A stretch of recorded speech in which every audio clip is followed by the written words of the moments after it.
Hello everyone, welcome to another video. Now in this video we're going to be having a look at the Asetek Simsports Invicta Wheelbase and the Forte wheel rim.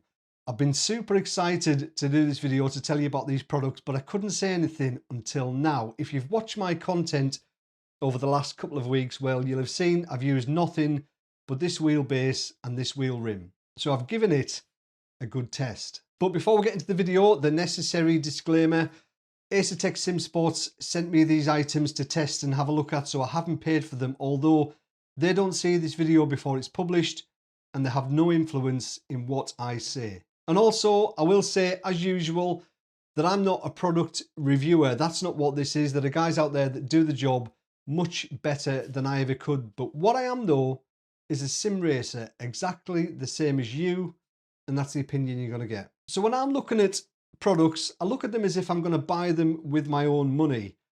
And there are usually just four things that I'm really interested in. Firstly, how does it look? If it doesn't look right, well, I'm not going to buy it. Secondly, what's the build quality like and general feel? Thirdly, how does it perform? And finally, is it value for money? So firstly, we'll have a look at the steering wheel. We'll move this out of the way just for now. It's heavy, and we'll look at the steering wheel. So as you can see, it's a formula style steering wheel, 290 millimeters in diameter, and more buttons that you can shake a stick at. So it's made from an injected molded chassis with a composite material made up of carbon fiber, glass and plastic. So inside the wheel rim itself, it's got some kind of spider interface. That's what Asetek call it. And you can take these handles off and that won't affect the rigidity of the wheel. So all the strength comes from the core of the steering wheel. And it's got laser etched forged carbon on the front. Now, as I mentioned, it's got more buttons that you can shake a stick at. Now, Asetek say there's 128 programmable inputs, but let's just count the buttons because we're not going to use 128. So what have we got here? 1, 2, 3, 4, 5 buttons, 6 buttons, that's 12. Then we've got these switches, so that's 2, that's 14, 16. Then we can press these funky switches here. So that's 18. That's the button, they don't press. And then on the back, we've got these top paddles, which are also switches / buttons. So what was that? 20 buttons, and obviously you'll be able to press one and another to get another input if you wish. Now it's got two, they're not called funky switches. Asetek call them something different because a funky switch is a trademark, but I can't remember exactly what Asetek call them. But they're not funky switches, but they do exactly the same. These are rotaries as well as a 7-way hat. 2 of those. And then, like I mentioned, we've got 2 of these switches, and we've got 1, 2, 3 encoders on this side, 3 encoders on that side, these 3 large ones in the middle, and then obviously these non-funky switches are encoders as well. So we've got 49 customizable ARGB LEDs, and obviously we've got a row of shift lights over the top, and then 3 lights on either side there, which are your flag lights. On the back here, we have got the top paddles, which is an add-on. Then we've got the normal shifters. Then on the bottom, we've got the dual clutch. Now, I'll just give you a closer look at the wheel rim so you can see it a bit better. Very nice, very nice. And a closer look of the backside. You can see it. Not my backside, this backside.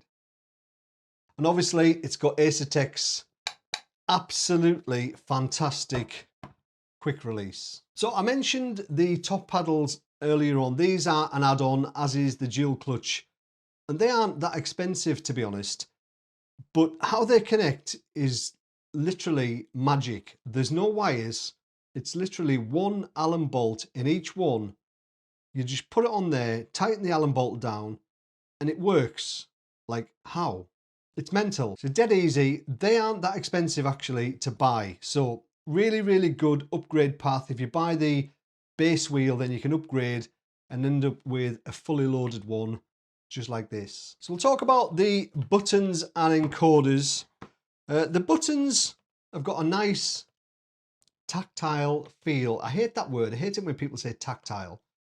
But there's a definite press when you press them. Hopefully you can hear it. And the rotary encoders are really, really good. Like really good. I do like them. They all feel like you're turning something substantial. You're not going to turn one of these by accident. The ones on the non-funky switches, they're a bit looser, as you would expect. But the main encoders and the thumb encoders are all really nice. You're not going to turn one of those by accident. These switches, it's like a rubber switch. You'll see later when I get it on the rig. I'm not a fan of these on any wheel rim or device. They're just, I don't like them. I really don't like them at all. For whatever reason, I don't know why. They're not offensive. They work. I just don't like the way they seem to move. I don't know if you can see that. Probably can't see that actually. They've got like a little bit of a bend to them. But I've seen those on many other devices. And I'm just not a fan. Now, the quick release is Asetek's quick release. And this transfers data and power. So this wheel is completely wireless, data and power. Now, Asetek are talking to many, many different manufacturers such as GSI, Asher, Cube Controls to integrate their wheel into this quick release. So you'll be able to use those third-party wheels on the Asetek wheelbase and have all the data and power through this quick release. Now, as it stands now, I have the mechanical quick release from Asetek and I've used my Grid MPX wheel without any problems. I'll show you that in a little while. So that's the specs of the Forte wheel. Now let's talk about how it looks. Now, I do talk about this when we take it on track, but this is divided opinion and there are a few bits of criticism thrown towards the wheel saying it looks cheap and all that. I actually don't think it does when you've got it in your hand. I could maybe understand somebody saying that when you glance at it, but when you actually have it in your hand, it's obvious that it is a really good piece of kit. It's really well made. I think it looks brilliant. I'm not keen on these orange buttons, if I'm being honest. I would rather have those black. Same with these little accents. That must bug me because I talk about that when we take it on track.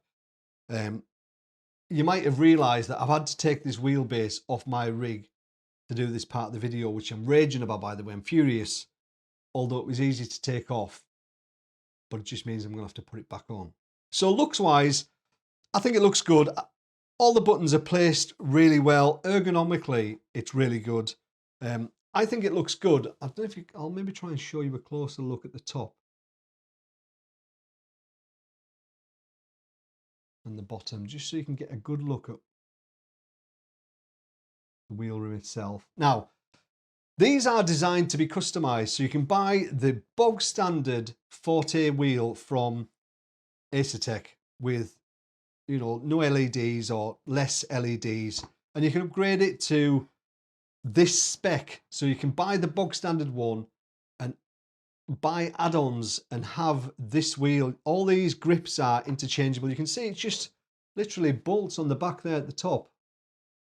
You just unbolt the grip and it comes off like super easy. I think it's a brilliant idea for those people that want to get into it and don't have the big budget to start with, although this isn't as expensive as you might think. But those people that don't have the big budget to start with and want to slowly upgrade their kit without having to move it on to somebody else and buy something new, I think that's genius. So that's the wheel rim. Looks wise, I like it. Build quality, brilliant. I mean, there's no flex in it at all, and it feels really good. All of the encoders are really good, like I mentioned. The buttons have got a nice tactile feel to them. The only thing I don't like are these top switches and the orange accents on the wheel. So we'll move on from the steering wheel and we'll have a look at the wheelbase. Bear with us. it's a chunky old unit, this one. So this is Asetek's flagship direct drive wheelbase. This is the Asetek Invicta. Now this has a whopping 27 Newton meters of peak torque. So it's anodized aluminium on the exterior. Now I tested the Moser R16 wheelbase a while ago now, probably a couple of years ago, and I said at the time there's no reason why manufacturers can't make their direct drive wheelbases or wheelbases in general look aesthetically pleasing. And I think Asetek have done a really good job with this one. I think it looks really nice. And obviously it's got RGB LEDs on the side, which you can configure in the Race Hub software, which I'll show you in a little while. But as far as looks goes, I think it's a really good looking wheelbase. So I'll give you some specs. So like I mentioned, 27 Newton meters peak torque. It's got a 22-bit encoder. It's got a resolution of 4 million steps in one revolution of the wheel. So one 360-degree turn of the wheel. Well, there's 4 million steps of detail in that one revolution. Blows my mind. So obviously it's got the Asetek quick release on the end there. Hopefully you can see that. I'll give you some closer shots of that one. And also on the back of the wheelbase, it has a 5-port USB hub built in. Also included with the wheelbase are these things here. Now there's nothing in these here. These, you get 2 of these. One of them has your power button inside. One of them has your emergency stop button inside. They plug into the back of the wheelbase. Now I've got the front mount from Asetek, and all you do is you remove it from here. They give you a special tool, a special spanner. Remove it from here and mount it to the front part of your wheelbase. I'll show you that in a little while, but it makes things nice and tidy and within easy reach. Like I've got an emergency stop button on the SimiCube, which usually sits on the floor wherever it's been kicked to.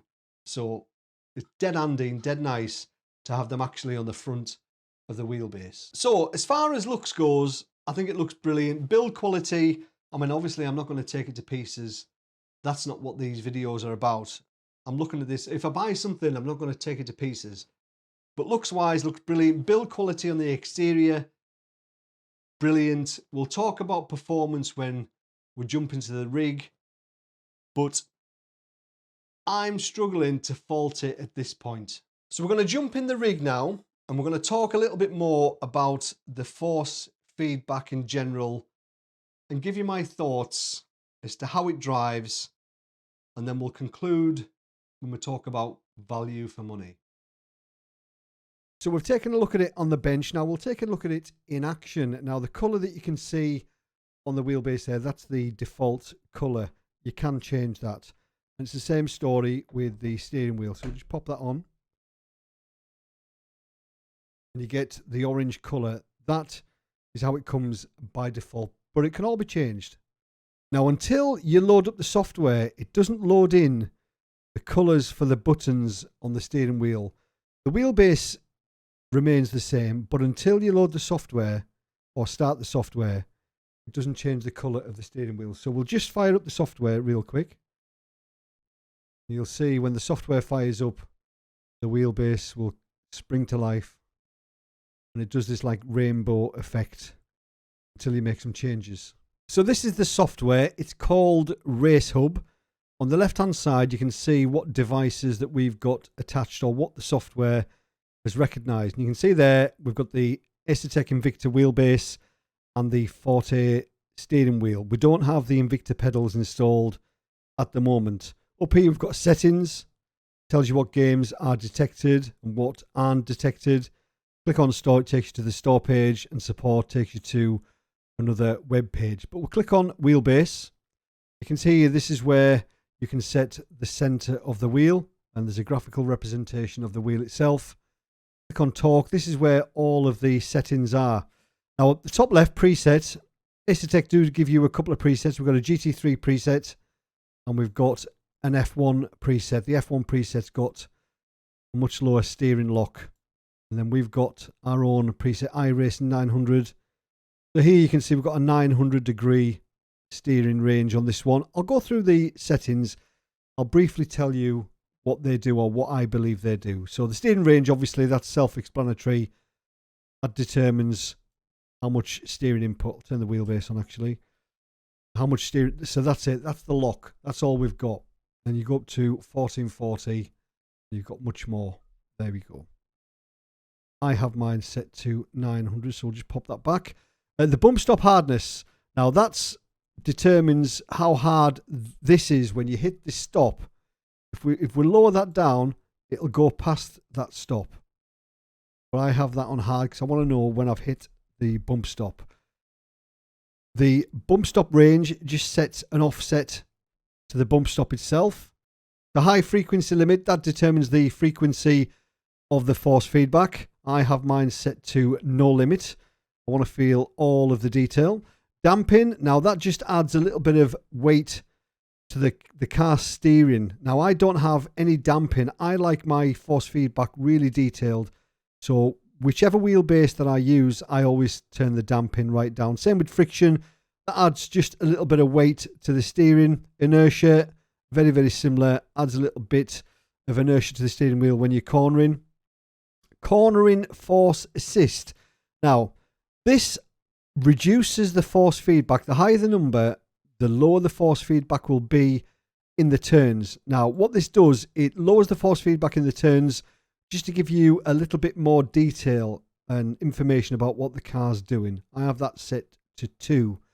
Overall force, self-explanatory. You can adjust the overall force of the wheelbase, but I put that to the maximum and just adjust that in the simulator.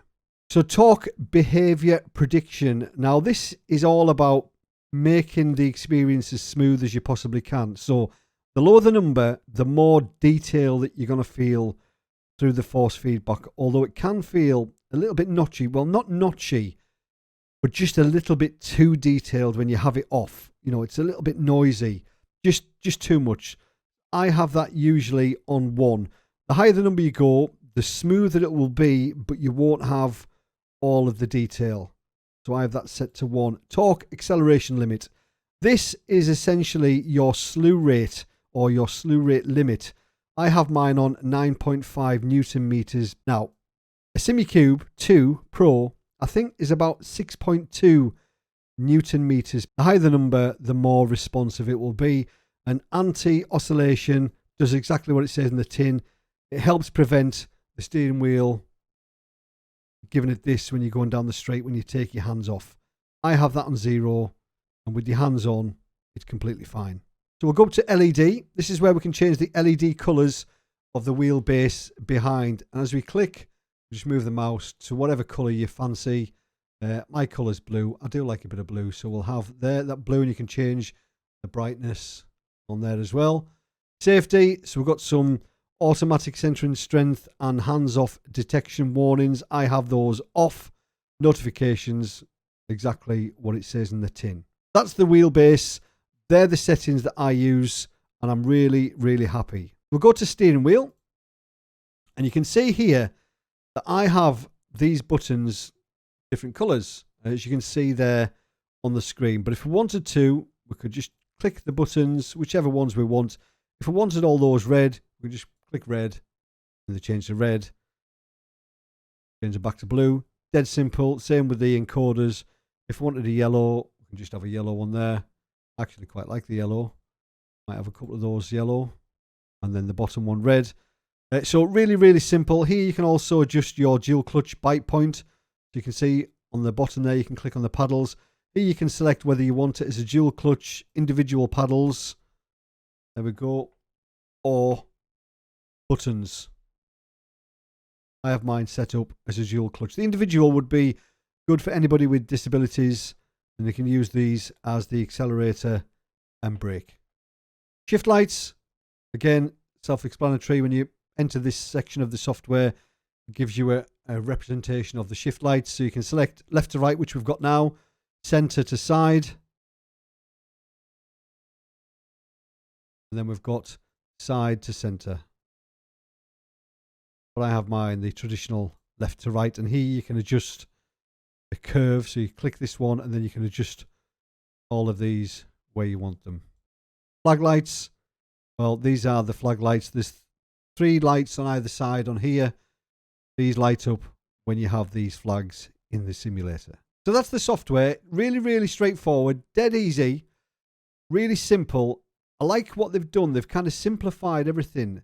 True Drive for the SimuCube 2 is pretty good. A little bit complicated. This just simplifies things, I think. So how many is there? 1, 2, 3, 4.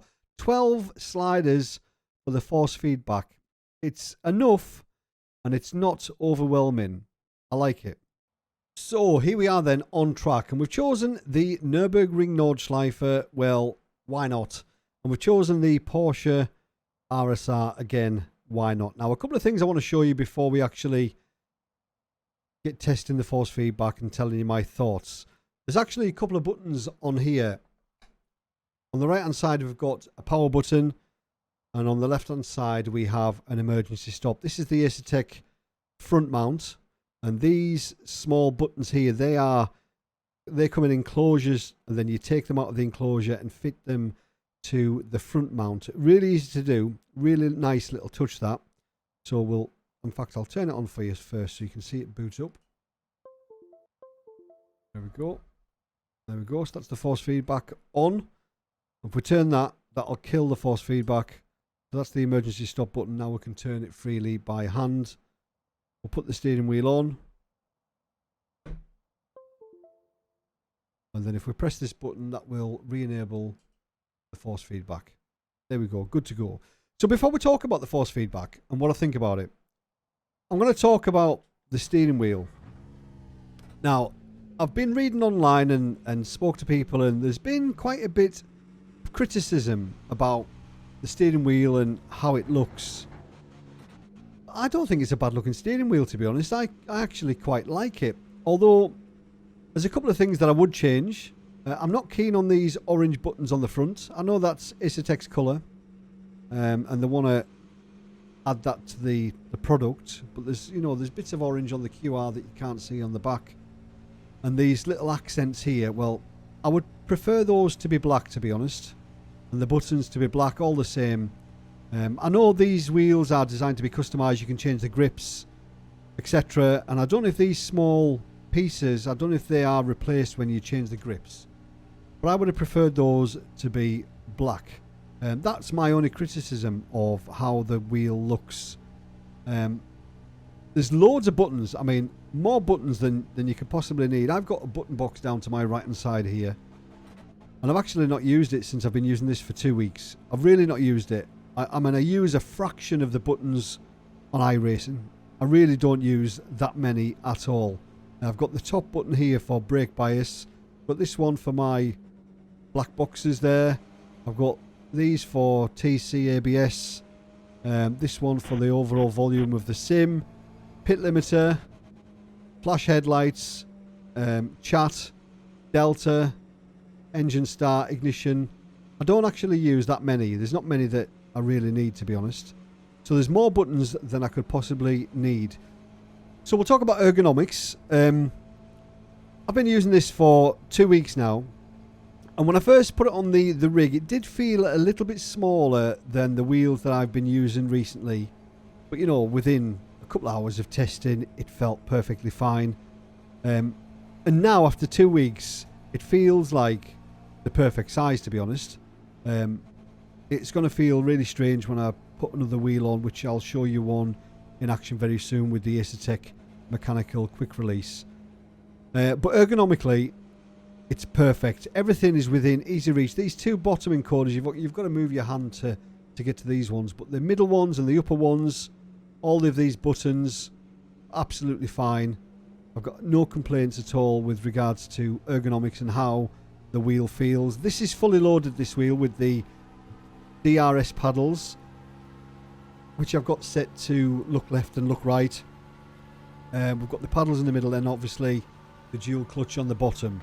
Now these are extras, the paddles on the top and the dual clutch, but they're not actually that expensive to buy and put on. The Asetek have obviously design this so you can start small, and then as you can afford it, as you want to progress, you can then add little pieces to the wheel. So you can buy the basic wheel and then upgrade it to this. So you can end up with this steering wheel just by upgrading. And I don't think anybody else has ever done that, which is genius in my opinion. I'll wind this up a little bit just so you can see these shift lights before we talk about the force feedback.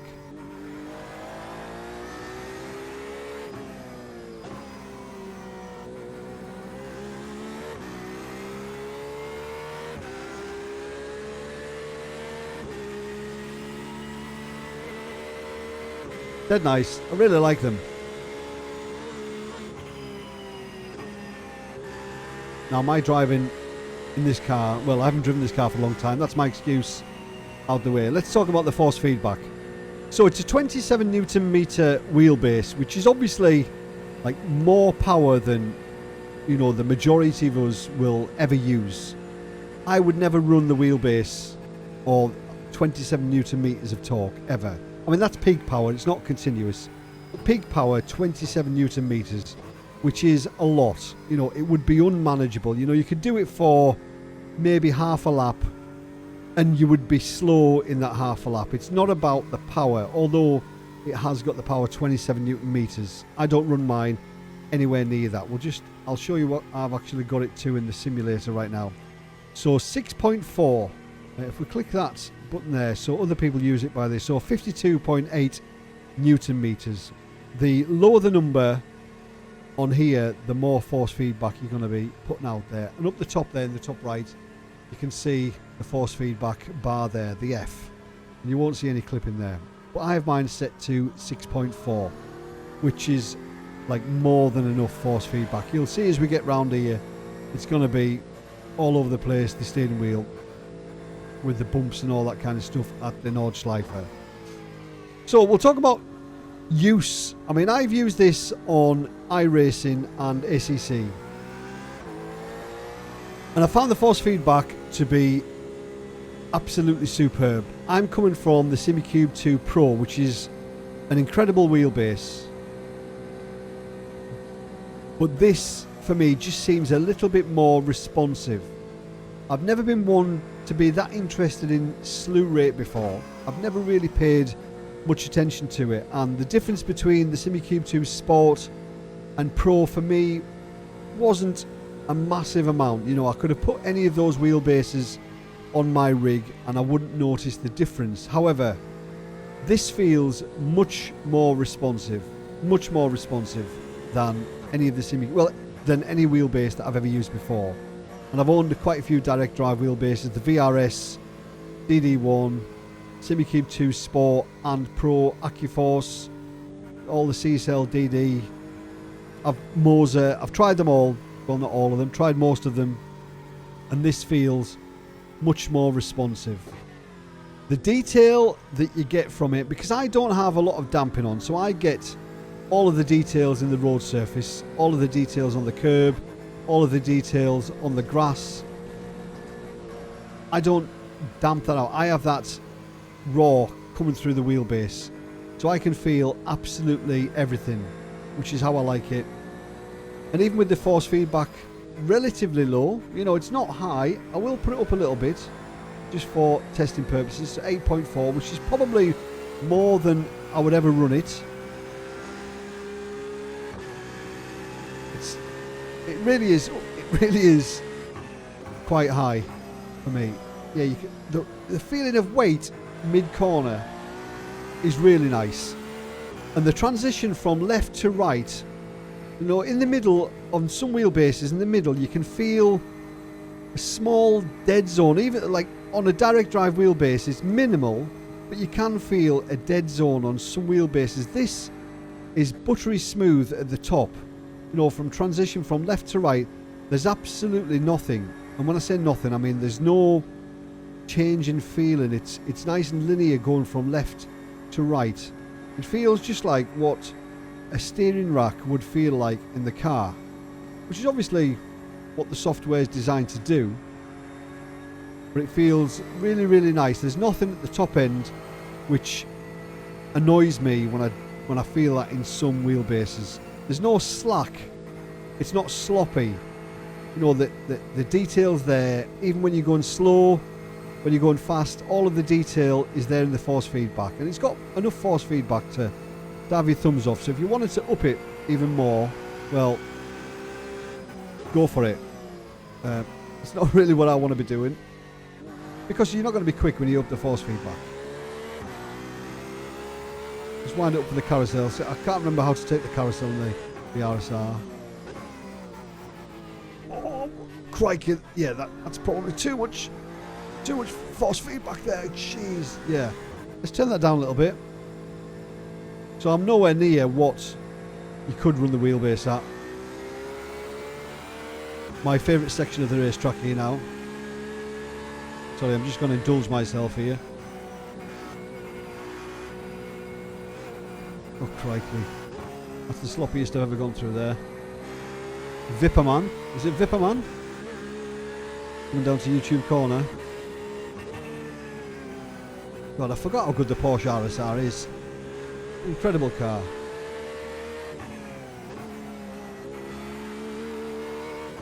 There's YouTube corner down here. Sorry, I'll just... Hello, YouTube.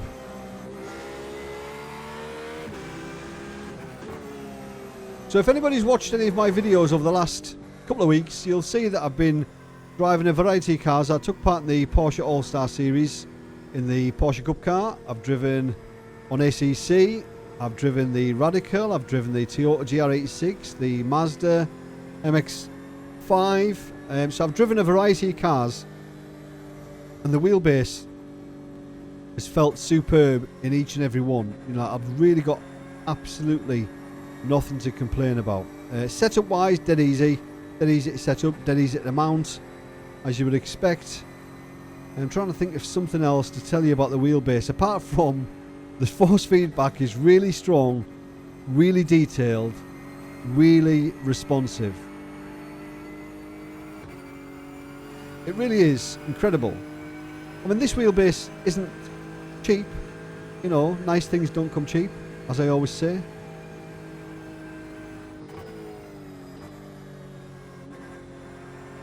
But I don't think this is going to be coming off my rig. So as you all know, I'm a racer. That's what I do. I like nothing more than to race. And the equipment that I have on my rig is very important. You know, I'm not going to put any old rubbish on my rig just because somebody sent me it and I didn't pay for it. I've already got the SimiCube 2 Pro, which is just down to my left. But this is a genuine replacement for my SimiCube 2 Pro. Genuinely a replacement for my SimiCube 2 Pro. Now what I will show you very quickly, I'll show you another wheel in action. So some people have looked at the Asetek wheelbase and steering wheel, and because of the quick release, you know, maybe thinking that they're going to be dragged into the Asetek ecosystem. Well, that's not the case. As you can see now, we're using the Grid MPX steering wheel on the Invicta Wheelbase, using the Asetek mechanical quick release. It works flawlessly, absolutely flawlessly. Although this steering wheel does feel weird having used the Forte. This feels huge, but it isn't. It feels different. But so you don't have to use the Asetek steering wheel if you don't want to. I mean, I don't want that to put people off the incredible wheelbase, which is the Invicta Wheelbase. If you don't want to use the Forte steering wheel, well, you can buy the quick release from Asetek. As you can see there, just use that. And it works just like the quick release on the Forte.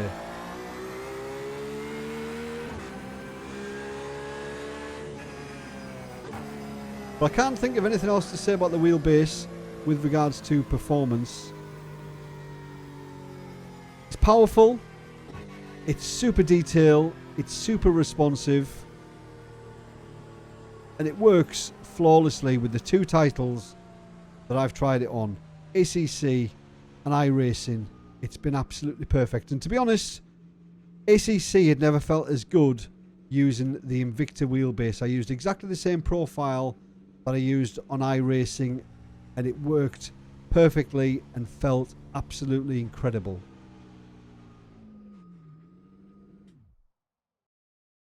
So we've had it on the rig, and it won't come as a surprise when you hear that I like it. Now, one thing I did want to mention, actually, you get a nice sticker kit with the steering wheel.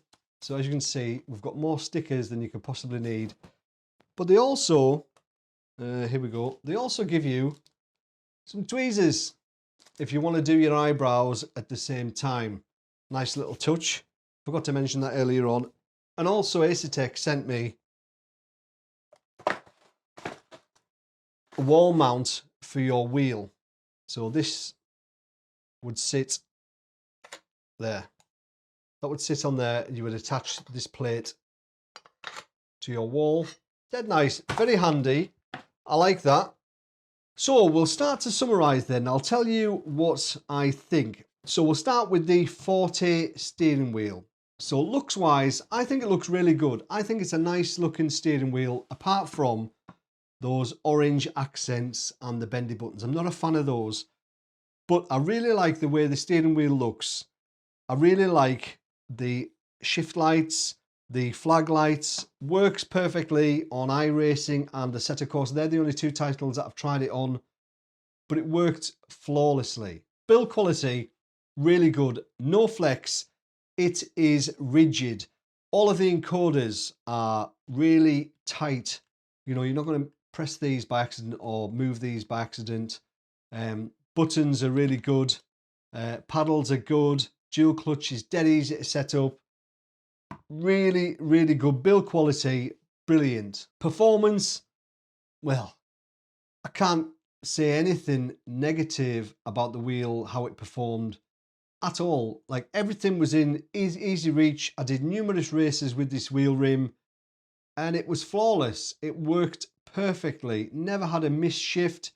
Never had an occasion when I pressed a button and it didn't work. Everything worked perfectly. Now on to price. So for this steering wheel, without the top paddles and the dual clutch, so just with the normal paddles, is 546 euros, right? 546 euros, 550 euros. That's probably where wheel rims of this type are. But if you wanted to upgrade the clutch paddles and these magnetic input paddles here, well, they're 37 euros a pair.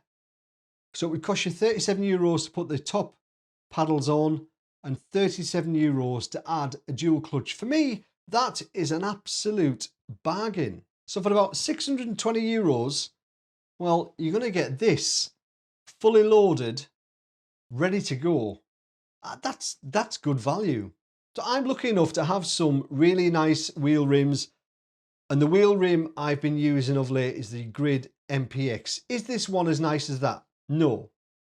But that one costs 1,000 euros. This one, just over 600. So you've got to put things in perspective. And I think 620 euros for this genuinely is a bargain. Now, we'll move on to the Invicta Wheelbase. Before I talk about whether it's value for money and all that kind of stuff, I haven't covered mounting it and fitting it to the rig yet, which was an absolute breeze. So Asetek sent me their front mount, and if you've mounted a Simucube or a VRS base or any OSW with the front mount, well, you'll find this an absolute breeze. And if you haven't, it's really straightforward. All you need to do is, there's a plastic cover on the front here. This is plastic. You take that off. There are 4 bolts holding the quick release onto the shaft. You loosen those, pull this quick release out about 10 millimeters just to give clearance for the front mount.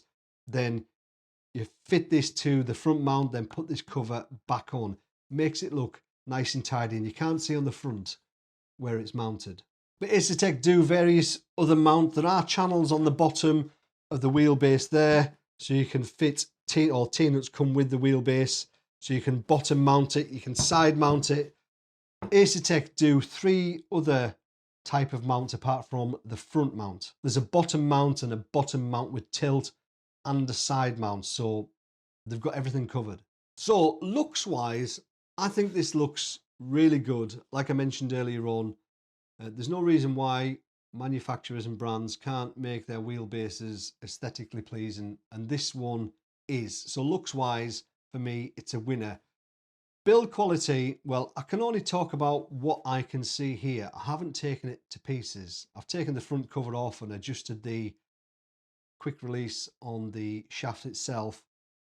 But build quality appears to me brilliant. The software was a breeze to use, like really simple. And I think that's what Asetek want. They don't want to have a requirement that you've got to be some kind of software engineer to get the most out of their wheelbase. It is really straightforward. And I mentioned there was only 12 sliders to adjust the force feedback of this wheel. So that gets a big thumbs up from me. So on to performance, and it's going to come as no surprise to you when I tell you that this performed perfectly. It really did. Now, I mentioned it in the video that this has a higher slew rate than the Forte. This has got a slew rate of 9.4 Newton meters. The Forte has got a slew rate of 6.7 Newton meters. So the Forte is the next one down. That's the 18 Newton meter wheelbase. The SimiCube 2 Pro, which I've been using, has got a slew rate of 6.3. So this is much, much more. And I've come from the SimiCube 2 Pro to be using this, and I can tell that this is more responsive. And as I mentioned in the video, it is buttery smooth to use. There is no notchiness. There's no, everything is really smooth from transition from left to right.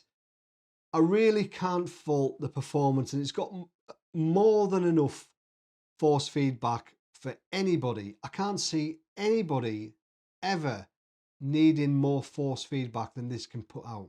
So performance wise, absolutely faultless. On to price.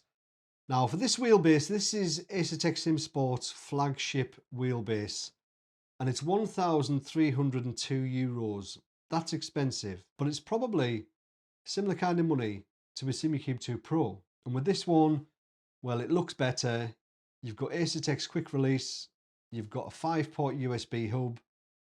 I really can't see why anybody would buy a SimiCube or similar over this. I really can't. And to be honest with you, I've just put my SimiCube 2 Pro up for sale. This is replacing it. So is it value for money? Well, it depends how deep in the sim racing rabbit hole you are. It's a hell of a lot of money. It really is, for essentially a game controller. I mean, let's be honest. The money we're talking is absolutely mental. And if you bought the steering wheel with the wheelbase, well, it's going to cost you the best part of €2,000. So whether it's worth the money, well, that's subjective, and it depends how deep your pockets are. But as I always say, nice things don't come cheap. So would I buy one with my own money? The answer is 100% yes. If Asetek turned around and said, Dave, we need you to send the Invicta Wheelbase back. You can't keep it, which they might. I would say, fine. I would throw a little bit of a tantrum, but with the money that I get from my SimiCube 2 Pro, I'd go and buy one of these. So this isn't an advertisement from Asetek Simsports at all. It literally doesn't matter to me whether you buy one of these or not. But what I have on my rig, the equipment that I have on my rig is really important, and I'm not going to put stuff on there that is substandard. So whatever I'm using on my rig, well, you can be sure that I would recommend them. And Asetek, well, I've used their pedals, the Invicta pedals, on and off for 12 months. It's a toss-up between the Asetek Invictas and the Hoisingveld Ultimates. I go through phases of having the Ultimates on, then I'll think, no, I'll put the Invictas on. Now, Asetek Simsports, relatively new company. They took the sim racing scene by storm last year, early 2022, when they brought out the Invicta pedals, which are brilliant. And we've had to wait a long time to get our hands on these.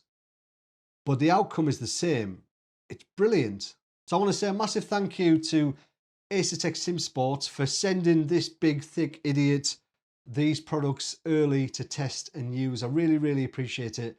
And thanks to you guys, because if you guys didn't watch and subscribe and all that kind of stuff, well, people wouldn't send me things like this to test and tell you about. So if you are interested in the products, there are links in the description. Now, those are affiliate links. So if you buy one of these through one of those links through Asetek, I'll get a small commission. It doesn't cost you any more, but I'll get a very small commission. But I will leave another link there taking you to exactly the same page. That one won't be affiliated. So there'll be one affiliated link where I'll get a small kickback, but there'll be another link where I won't. Use whichever one you feel most comfortable with. But as I mentioned, I'm not bothered if you buy one or not. It really doesn't matter to me at all. I'm just telling you what I think. But as always, thanks for watching. Have a great week. I'm now going to go and put these back on the rig. See you later. Cheers.